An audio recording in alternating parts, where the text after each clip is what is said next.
Okay, so Apple had an event yesterday where they presented some new Apple Watches and also some new iPads.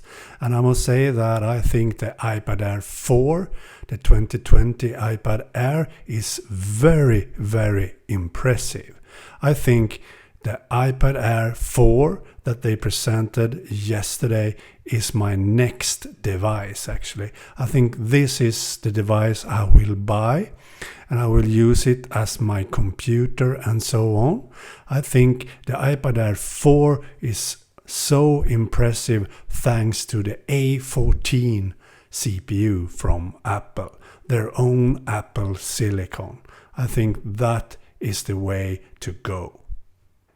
And I mean, the iPad Air 4 also supports USB Type-C now instead of Lightning, so I can use USB-C hubs, USB-C cables and so on. I can connect it to a monitor quite easily, I can connect it to a TV quite easily, and I can use my Magic Keyboard and my Magic Touchpad very easily from Apple and so on. And look here, 10.9-inch display with a lot less bezels around it as the older iPad Air has. And also this is very, very cool. I think next year's iPhones will also have Touch ID built into the power button. I think this is the way for Apple to go to get rid of the notch on the iPhone. So they will have a lot smaller notch on the next year's iPhones thanks to having Touch ID in the power button instead of Face ID. So that way they can have the notch on the next iPhone a lot smaller. And I think this is a great feature to have on an iPad because you can grab the power button from any angle and you can have it in portrait mode or landscape mode without problems, and you can wake up the screen by just touching the power button. And as you can see, it will be very impressive and have a lot of great apps and so on because of the A14 chipset. You can have a lot of apps work much faster and more powerful apps by any means. Actually, the A14 Bionic will revolutionize the iPad actually. If you count how good the A14 Bionic chip is, it's actually 18% better than the iPad Pro. So the A14 chipset is great in the iPad Air 4. And iPad Air 4 also have Apple Pencil support, but that is nothing for me because I will not use it to take notes or anything like that with a pencil because I can't write with a pencil and I can't sketch with a pencil, so I will only use it as an iPad and a computer and not with a pencil. And it also supports the really cool Magic Keyboard, but that one is so expensive, so I will not buy that in the first place anyways, because when I use the iPad to type a lot, I will connect it to a monitor or a TV and use my Magic Keyboard and Magic Touchpad instead. And also it comes with some really cool new colors actually. Space Gray is old, and also Rose Gold in a way is new, but it's a old color. But this one, the green one, I am very tempted to buy. The green version, the green color looks great on an iPad, I think. But also this, the sky blue one, looks great, but I think the green looks more different and more special than the sky blue actually. So I think I will buy the green version. And as I said, the A14 CPU will make it 40% faster, 30% faster graphics, and you can easily edit 4K video without problems. And as you can see here, they uses LumaFusion, and I already used LumaFusion for video editing on my iPhone, so this will be great to have LumaFusion on an iPad Air 4. And you can have a lot of other cool apps also. 10 times faster machine learning is also great with the A14 chipset. And you can of course play a lot of great games.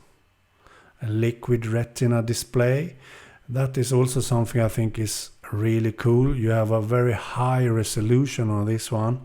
So I really like that. A 10.9 inch display with high resolution. And you also have stereo sound speakers now.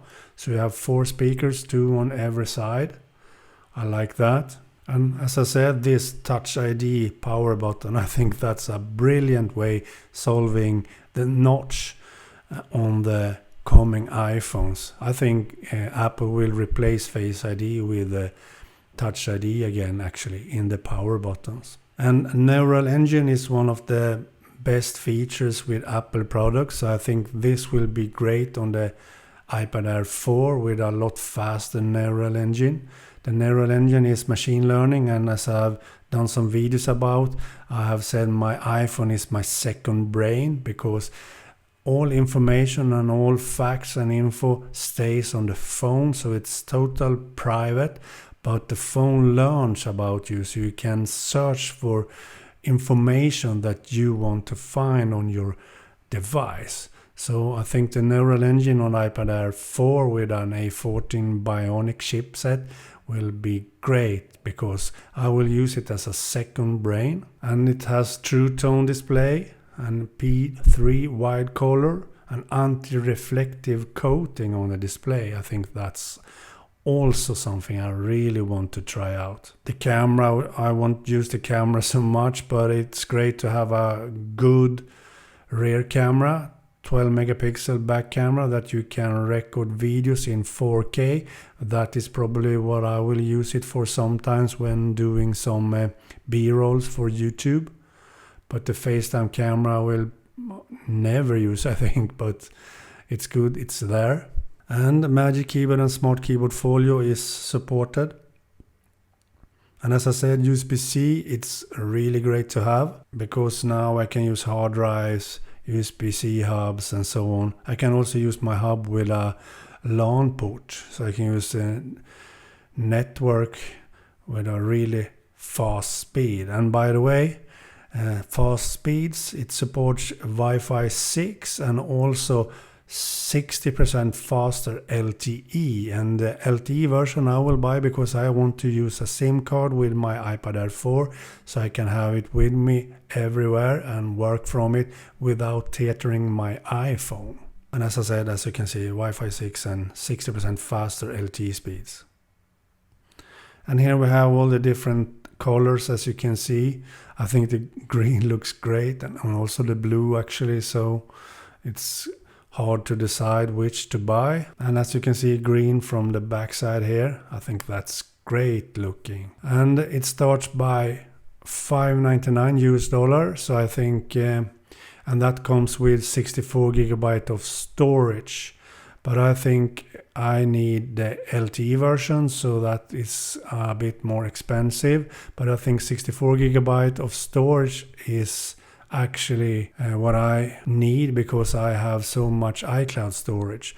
Even if I do video editing and so on, I think I don't need more than 64 gigabytes storage on the iPad itself, because I use my FreeNAS server at home, and I also have iCloud storage, so I can get to my video files from my FreeNAS server and also from iCloud.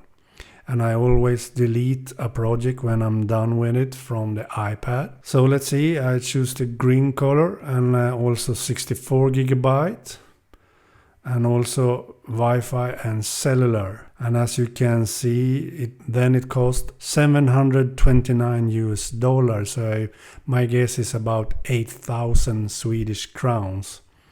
That's kind of much, but I think that could be great. And we have free free engravings if you want. That's nice to have. We can engrave it here. As you can see, we can, for example, type Swartling, as you can see there. That's nice. So I think about 8,000 Swedish crowns it will be with both LTE and Wi-Fi version, 64 gigabyte of storage. Let's see if I choose 256 gigabyte. As you can see, then it will be about 9,000 Swedish crowns is my guess. That's a lot of money. But I can't really decide between 64 or 256. But I think I will choose 64 gigabyte. So this will probably be my next device. I'm very impressed by what Apple presented about the iPad Air 4. But also the Apple Watches was very impressive, I think. But I bought the Apple Watch Series 5 recently, so I will not buy the Series 6 or the Apple Watch SE this year. So I will wait at least 1, maybe 2 years still before I upgrade my Apple Watch. So that was my thoughts about what Apple presented on the event, and also my thoughts about my next device, the iPad Air 4. It will be released in October and I can hardly wait. So it will be very interesting to try this out and do videos about it, and also do videos on it for you. So that will be very, very fun and exciting to try the iPad Air 4. Okay? Bye.